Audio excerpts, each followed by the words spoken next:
Donald Trump's tour in Europe has baffled America's allies. Joining me today to help me understand his tactics is Bob Mason from the FX Empire.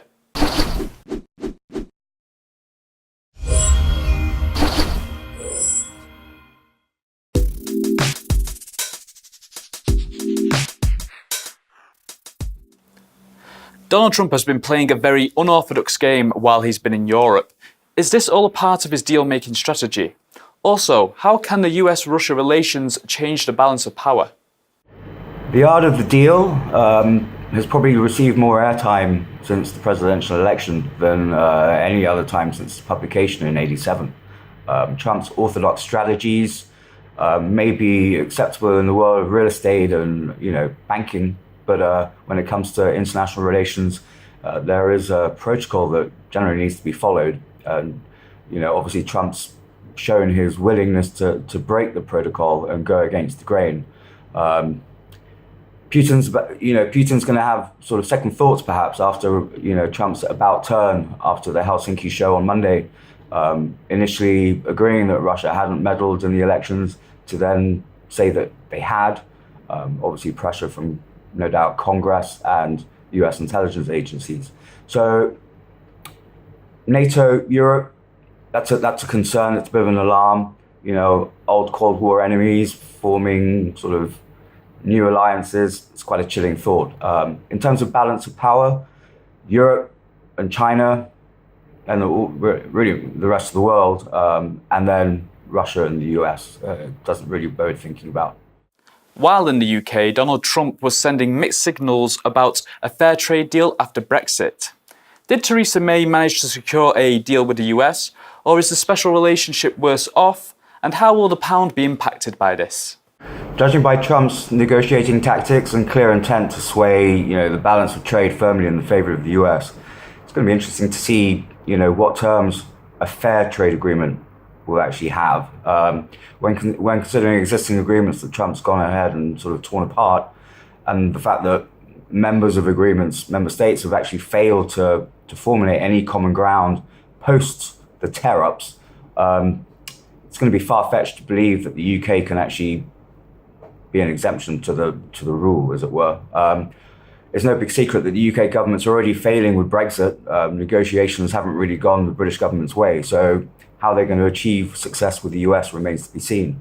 There is another way to look at it. You could argue that because the US and the EU are at it at the moment, the UK could use that as an incentive almost to sort of suggest that the EU and the UK form some sort of alliance and then manage Trump.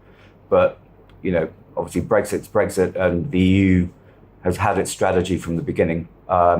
So for the UK, failure to garner a free trade agreement with the EU, it's a negative for the EU as well, but it could go horribly wrong for the UK. If the UK doesn't have an agreement with the EU, Trump's pretty much in the position of strength, and at the end of the day, it's not going to go particularly well for the UK government, particularly when you're considering the sort of trade terms that the UK has with the US. There's certainly reason for the US to push the British government a little bit. For the pound, it's not really the time to be particularly bullish. We've seen the stats this week. That's put some doubt into whether the BOE will be able to move next month. Once you take away the support that the pound's received from the prospect of a rate hike, you're left with Brexit and the state of the UK government, neither of which are particularly positive. We now know that the European Commissioner President Jean-Claude Juncker will visit the US at the end of this month to discuss trade. How will this visit affect the global trade on a whole? Unsurprisingly, the US is the EU's largest trading partner, with 20% of exports going to the US last year, which has given the EU a formidable trade surplus with the US, something that's riled the US president since he's taken office, and even before, to be fair.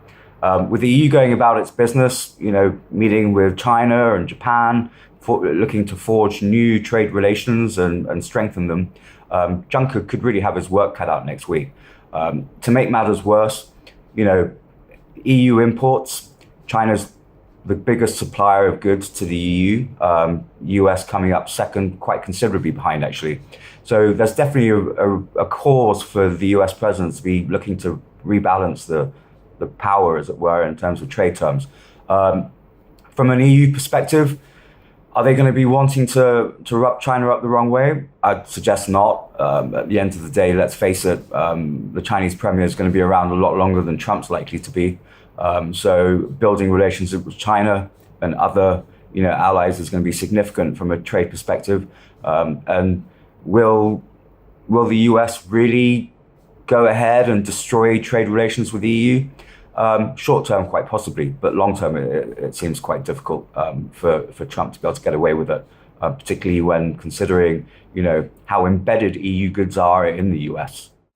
Well, that's the end of this weekly wrap-up. A big thank you to Bob Mason for joining me today, and a big thank you to you at home for clicking back. Goodbye for now.